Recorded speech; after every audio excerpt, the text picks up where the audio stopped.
Just a normal human being. Studio System Guardian Angel is a surreal horror title released on Steam on 4th of February 2025 by Already Circle. It features a girl named Becky whose world has become a lot more colourless in recent months. Her friend Jasmine calls her and another friend tomorrow to meet at school to unveil a discovery she's found beneath the gymnasium. She claims to have found an old movie studio, where a death allegedly occurred, showing off a baseball bat retrieved from the scene as some level of proof of the studio's existence. Jasmine convinces everyone to have a look around the area, descending into the unknown while wearing skin-tight black outfits underneath for protection per Jasmine's instruction. All three friends venture forward to find out what lurks beneath. The plan quickly unravels when Becky becomes locked inside a soundproof building, and upon breaking out, everyone is left, blood streaks and a monster now hanging around in their places. Gameplay is pretty simple with a unique quirk, and I'll explain in a moment.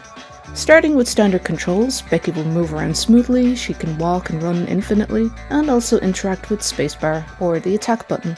The more unique camera is available through holding right click to focus the camera in a 90-degree angle anywhere from where the camera is pointed. Holding Q on the keyboard will allow the camera operator to move objects that are red, particularly those carrying a red eye. And you can shoot with the left mouse button, as long as you have what are called camera rounds. They're basically bullets. Let go of right click to reset back to the game's standard camera and angles. There will be times when you have to protect or help Becky along through use of the secondary camera. Even without these rounds, you can hit red objects against enemies to deal 1 point of damage. Many only need 2, so one swift of a baseball bat after, and they go down. Stronger enemies will require up to 4 hits outside of boss fights. You can lure enemies into attacking by approaching and backing off. It should give Becky enough time to move in and whack them over the head. You just need to be quick. Environmental angles are based heavily on old school horror camera angles. They're well executed and integrated with the secondary game mechanic, your secondary camera at hand. During at least one point, the player loses sight of Becky entirely, and you have to rely solely on the second camera and quick thinking to quickly navigate that specific puzzle location for reasons that are uncovered as you play. Because Studio System utilizes fixed camera angles, simultaneously using a secondary camera to move around puzzle pieces around the screen, the fixed camera angle will suddenly jerk things out of place on a number of occasions. This means you might unintentionally die, or whatever you needed for a puzzle is now an unfortunate spot across your monitor. The secondary camera also has a habit of halting here and there, meaning you may need to let go in order to properly move that one object again, possibly sabotaging a puzzle you're doing. Altitude will also be something you need to get used to when moving objects with that secondary camera. Another reason for why you could accidentally upset a puzzle you're working on. You have a mandatory pact containing one of 3 choices. One is locked away until you play through at least once or meeting some other criteria. It just means you have to do something specific to maintain the health of said pact. It isn't explained why you need to do this at first, but you'll discover that down the line.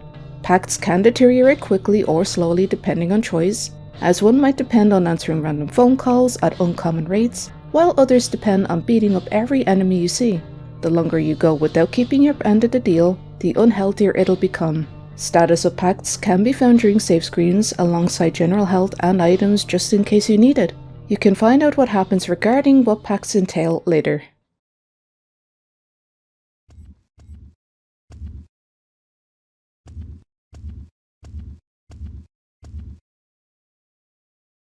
This game does contain an invisible points counter that tracks how many little points you obtain throughout a playthrough.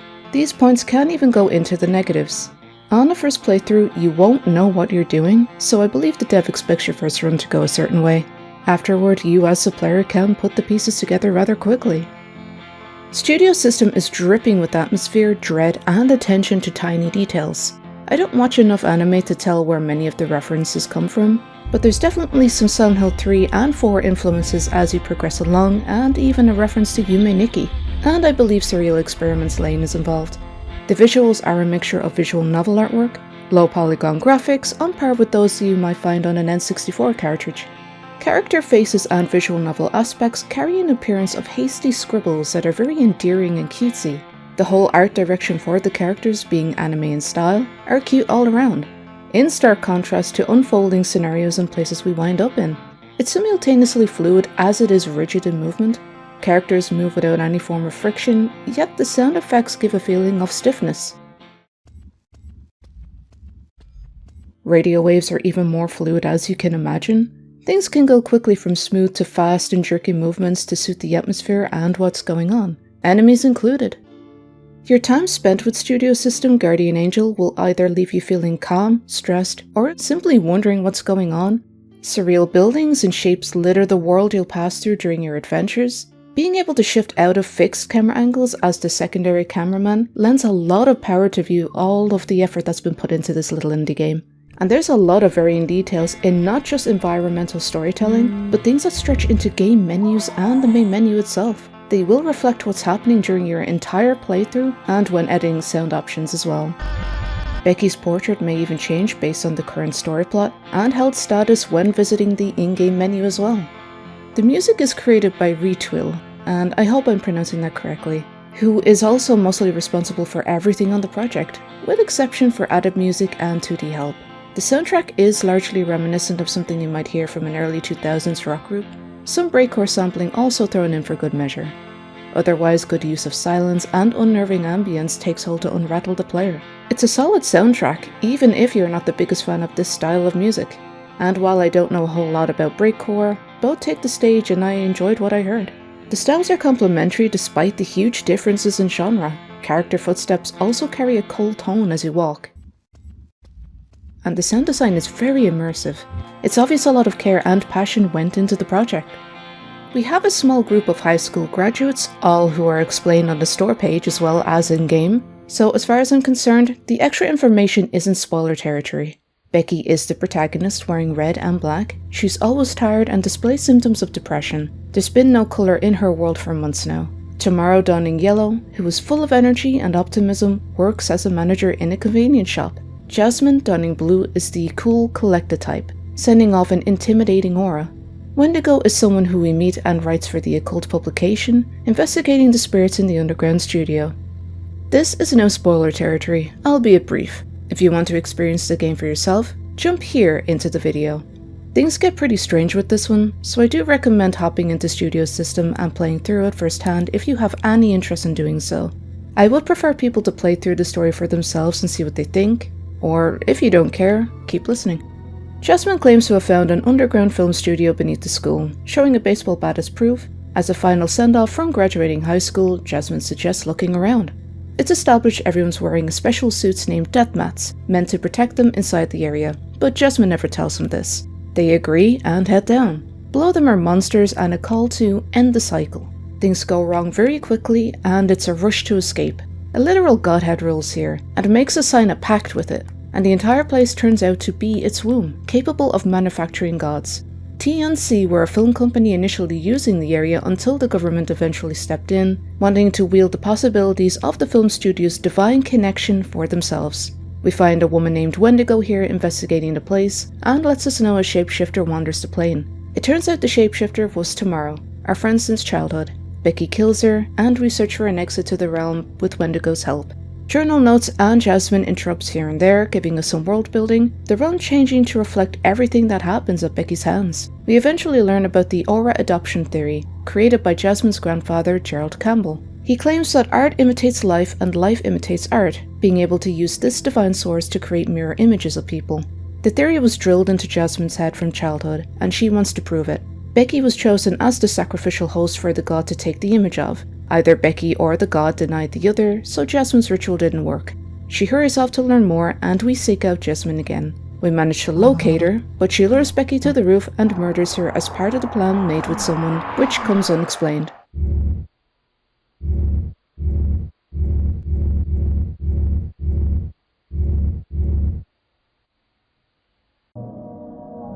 Depending on packed health chosen at the beginning of the game, the godhead shackled to the depths of the plane helps out, bringing Becky back to life within the confines of its world. Becky heads off. We learn that the cameraman is someone called K. Cross, and Becky is her own unique entity. Not someone we were controlling, but a person we were meant to be a guardian angel for. Wendigo, real name Lisa, was the cameraman's sister who murdered K. Cross with a bat, and may also be Jasmine's secret supporter on the inside, who helped her uncover all of this mess to begin with. Becky, in a fit of rage, sets off to try and find Lisa and end her, all the while disregarding us as any form of an angel because we didn't help. Eventually, Becky calms down long enough to reclaim Kate Cross as the cameraman and as her guardian angel, reclaiming us, or rather Kate Cross, to help her find Lisa to offer.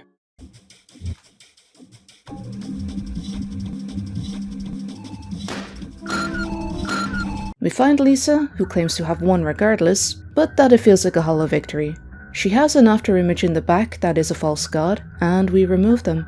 It takes the form of Jasmine, who we've seen on Wendigo's desk before being unscrambled during a cutscene. One false god's dead later, Becky stares at the writhing remains, and cut to credits. Letting Lisa or Wendigo live bears no effect on the ending B here, and this is just one ending of 4.